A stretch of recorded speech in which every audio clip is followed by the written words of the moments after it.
It may look like an ordinary stretch of the New England highway, but local residents say it's a death trap. Well, I can see a major disaster happening if something's not done very smartly, particularly early hours in the morning. The interstate is going through. They're doing 120, 140 kilometres an hour. Nobody from the crest of this hill to that outlet down there's got any chance of getting out of the way of those. The problem revolves around a soon-to-be-opened Esso service station. The company has put up the money necessary to widen the highway near the station and install a median strip and right-hand turning lane just to the north. The RTA agreed to Esso plans to allow motorists to use its southern exit to cross the highway and join the Newcastle-bound stream of traffic, despite the absence of a waiting bay. You've seen the trucks go down this morning, the speed they're going down. They're going to clean up a bus or a car that's going out there or a fuel tanker. And what are we going to have? An explosion, a major disaster. And all we feel, the residents of this area feel that we've got to make this road safe. But the RTA says it is safe and has no immediate plans to change the setup. One of the things that the authority will be doing is monitoring the performance of the new roadworks when they are complete and when the whole project is commissioned, and the people can be assured that any modification which is needed will be attended to.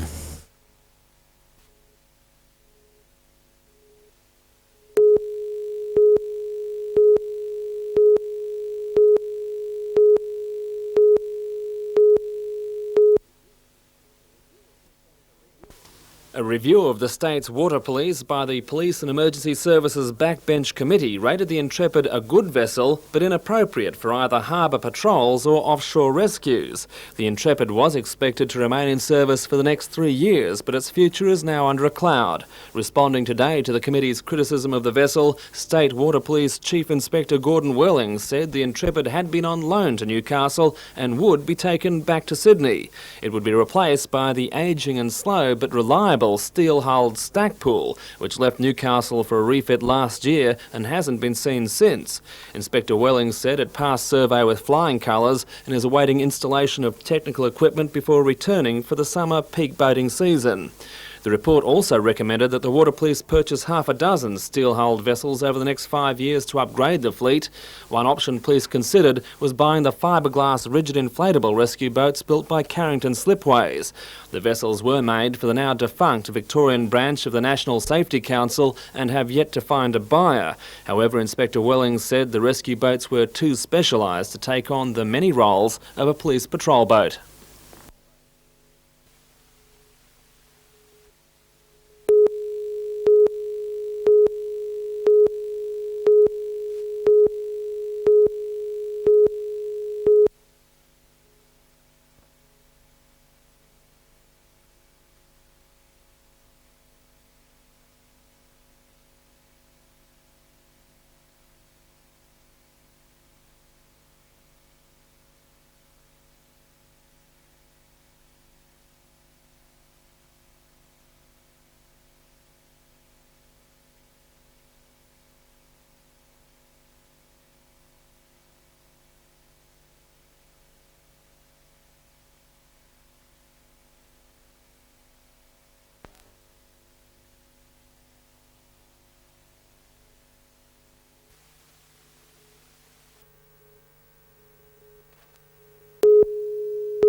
Scenes like this are common on the Pacific Highway between Bulahdelah and Kulongaluk.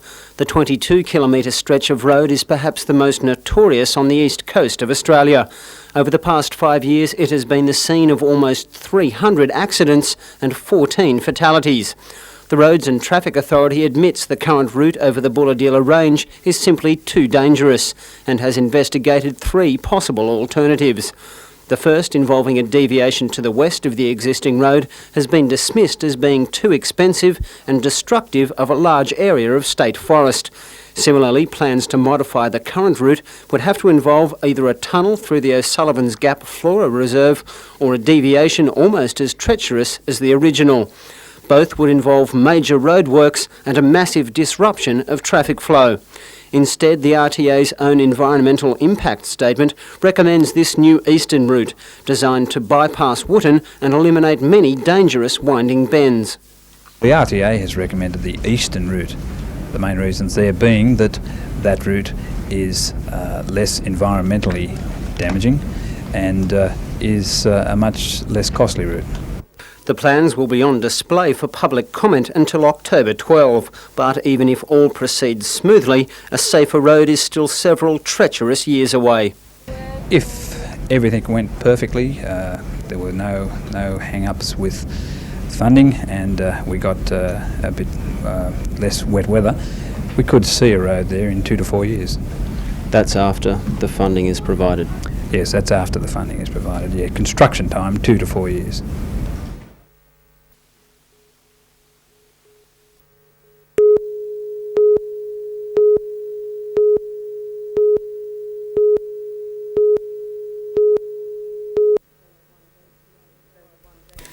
Though the one-day tournament at Waratah Golf Club began in early morning rain, it didn't dampen the enthusiasm of the pupils, who came from schools as far away as Aberdeen, Taree and Singleton. Many are already members of golf clubs, some with handicaps of only 8 and 10.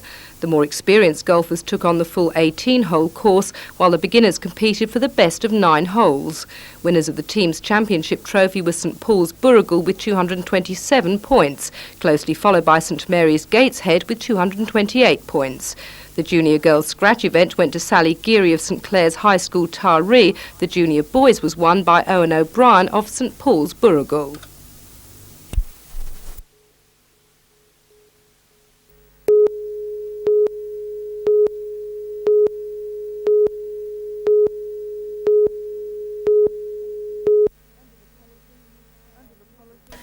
Under the policy, new high-rise buildings will be banned on beachfronts and sand mining restricted on undeveloped parts of the coast.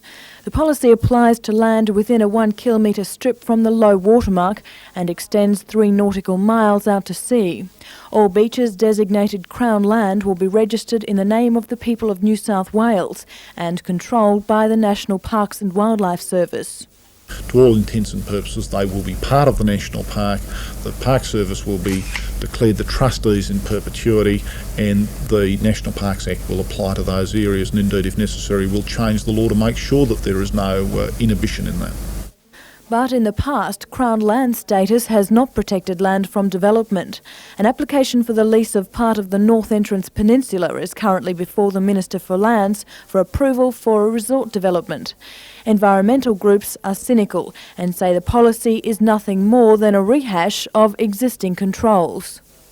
No, I think that this proposal is really just designed to maintain the status quo. It's set out to preserve the very conditions that people have been complaining about. Conservationists claim the announcement means business as usual for developers and an uncertain future for much of the coastline. Alison Peters for NBN News.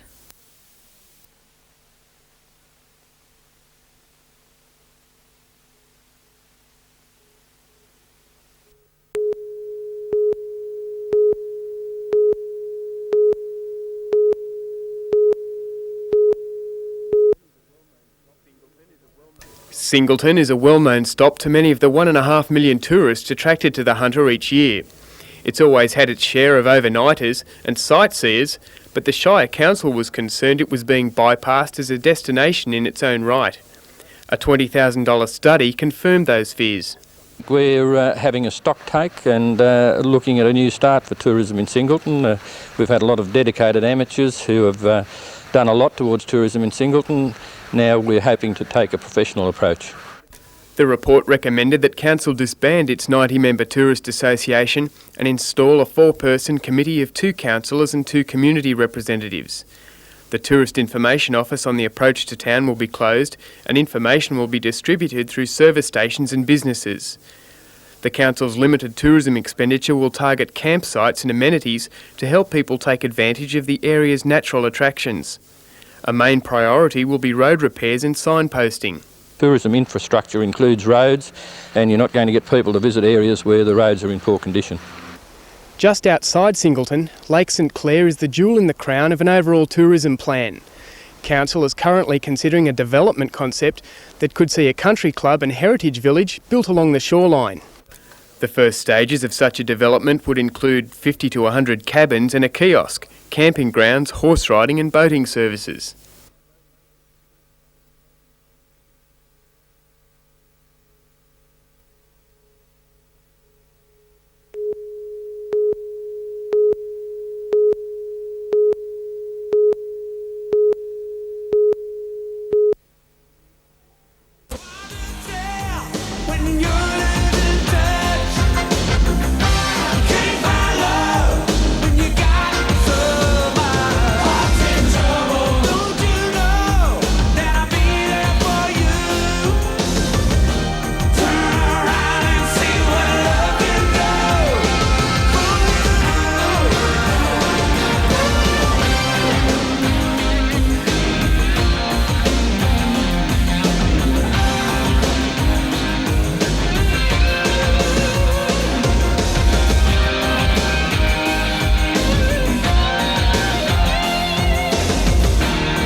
The loss of overseas markets in Russia and China, together with the strengthening Australian dollar, has left the nation with a huge backlog of wool.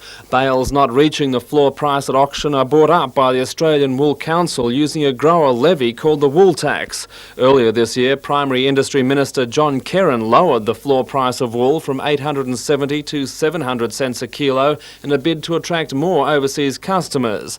The results were some sales at the cost of a dramatic loss of overseas confidence, with a fall in the value of stock on hand. The growers' buy-up levy also rose from 10 to 18%, but the massive cost of stockpiling still forced the Wool Council into the red. With the borrowing limit lifted, the council can continue to support the reserve price in the market and shore up buyer confidence. It gives us the continuity with which we started the market this year, yes. Yeah. In that sense, do you welcome it? Of course, anything that keeps the stabilising effect on the market, as far as we're concerned, is a plus. The lifting of the borrowing limit is conditional. The Wool Corporation and the Wool Council are meeting with the Primary Industry Minister tonight to work out ways of curbing production. In this respect, the upper hunter is better off than some who've already been forced to shoot older sheep. Overseas buyers are still keen on the finer wools produced here. I think that we'll find then that the corporation who this week on the first day bought 52% of the offering, they bought 56% of the offering yesterday, and there's some talk today that they may by probably 58%. I think that when the final wools come, that you'll find that they'll probably only buy 30% of the offering.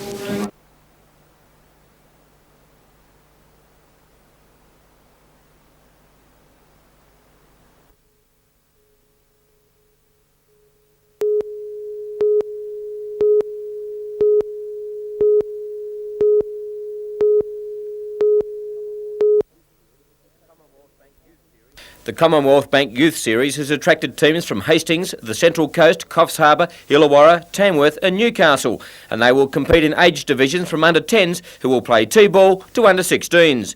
Today at Boomerang Field, the Newcastle representative teams had their final workout before tomorrow's opening round of matches. The New South Wales Baseball Association, in conjunction with the country body, have made great inroads to the development of the game in the regional areas, something that should be evident this weekend. New South Wales country have made big advances. We've gone into development squads. These guys have trained for 9 months of the year. They've gone back to their respective associations, and you'll start to see that come through this weekend. I'm really looking forward to it. Newcastle will start warm favourites in most divisions, but according to Ian Lewis, there is no place for complacency because it will be a very close carnival.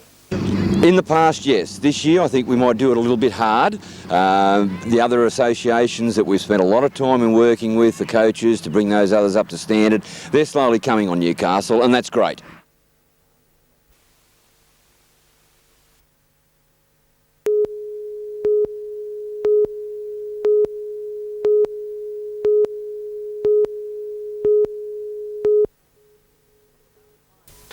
Of about 500 calls statewide, more than 50 were from the Hunter. Most victims were girls, and most complaints were directed against an adult male in the family. Newcastle District has 2 detectives and 2 plainclothes constables working in the child mistreatment unit. They'll concentrate on the phone results, sending many cases directly to detectives at regional stations. But police have one final obstacle before they can make an arrest. They cannot proceed on the phone information alone. They need a formal complaint, and in many cases that represents a serious psychological barrier for the victim.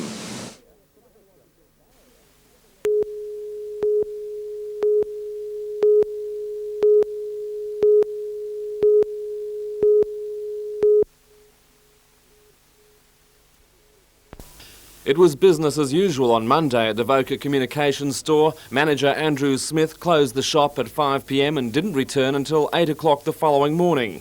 Overnight, thieves went to a side door where they taped a glass panel, then used a drain grate to smash their way into the office. Inside, they went to an illuminated display counter, taking 4 facsimile machines, including one model worth more than $5,000. The thieves also took a telephone answering machine, bringing the total of the haul to about $14,000. Police have descriptions of each of the machines. They believe the thieves will have trouble finding a buyer. Each has a serial number which has been recorded, and the goods can only be serviced by specialists with the Voca company. The top-of-the-range facsimile machine is especially distinctive. It's so new that it hasn't yet found a buyer in this country. Police believe at least 2 people were involved in the robbery, and they may have parked a vehicle in an adjoining car park. They're anxious to speak to anyone who recognises the stolen goods or may have seen people acting suspiciously around the building on Monday night. If you can help police, call the Crime Stoppers number now on 008 251 009. There's a reward of up to $1,000 paid anonymously for information leading to an arrest. The number once again is 008 251 009.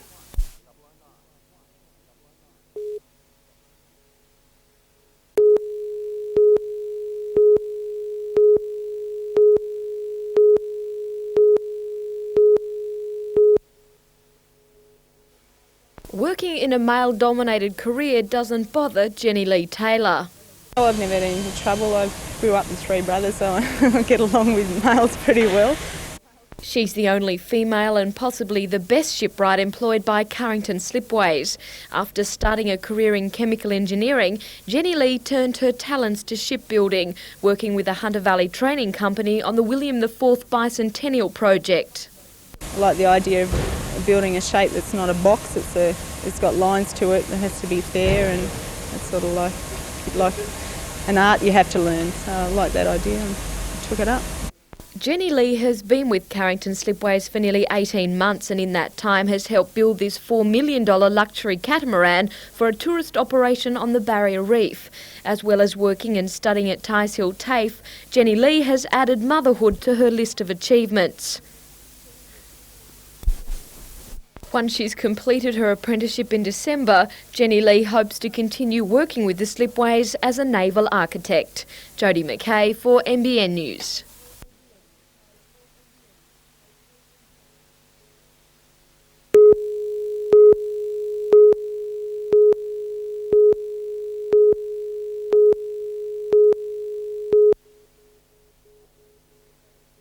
The EAS cargo plane could only taxi halfway along the main Williamtown runway, its fuel tanks near empty. RAF observers say the landing could not have been cut finer.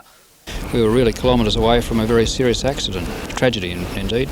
According to the plane's captain, the 707 left Honolulu at 2 o'clock this morning, Eastern Australian time.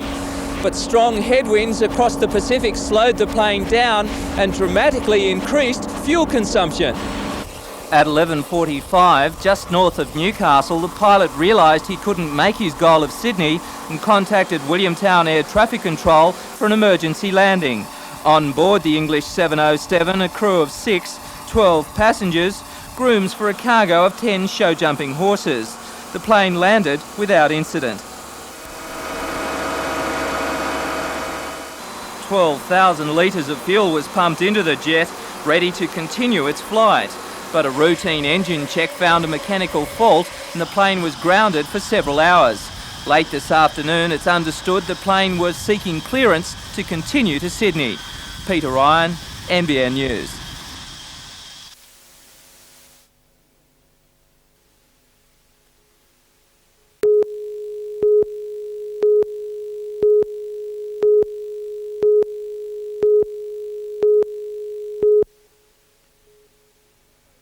Coming so soon after the loss of the frigate and submarine contracts, the decision not to relocate the Australian Maritime Safety Authority in Newcastle has outraged politicians, business people and the general community. I've had a gut full of the federal government and I'm not much better with the state government. We were told that people would walk away from us after the disaster and that's exactly what's happened. I think it's disgusting. I would feel that everybody within this region could justifiably be critical of the federal government for taking away, being Indian givers, and taking away something from Newcastle that was promised. However, speaking in Canberra today, the minister responsible, Senator Bob Collins, defended the stand taken by federal cabinet on Friday. Unfortunately, because of delays caused by the federal election, difficulties caused by the earthquake, no fault of Newcastle's, but in restricting the flexibility we had for office space to effectively one building, then subsequent problems discovered with asbestos in the building, all of these things outside of the control of government, simply faced me with a very difficult choice. But according to the member for Newcastle, Alan Morris, the turnabout by his government has more sinister implications. There's a whole host of sections and subsections which are absolutely outrageous and ridiculous. The government is justified to be condemned, as is the department, for a system that would encourage and allow such a distortion of costs and expenditures on personal relocation of this nature. Mr Morris claims the figures are a gross distortion of fact and says Newcastle is being used as a scapegoat, blamed for the ineffectiveness of the authority's operational units, including the Sea Safety Centre. He has labelled officials with the department as political vultures, opportunistically feeding off it as a way of compensating for their own incompetence. Even Senator Collins admits the government bowed into pressure from senior public servants. There were serious operational problems going to eventuate early next year if we then had to get officers to replace the ones that are currently leaving because they don't want to go to Newcastle. Senator Collins says the decision will not be changed again. Because Cabinet's taken its decision on Friday and there won't be another reconsideration of it. While Alan Morris and Land Transport Minister Bob Brown have called for an independent inquiry into the relocation fiasco, the effectiveness of the Sea Safety Centre is to be challenged again by the families of the 4 men who disappeared when their yacht Rockin' Robin sank. Relatives today confirmed they are seeking legal advice as a prelude to action against the National Sea Safety Centre, which they claim bungled the search for the missing men. Jodie McKay for NBN News.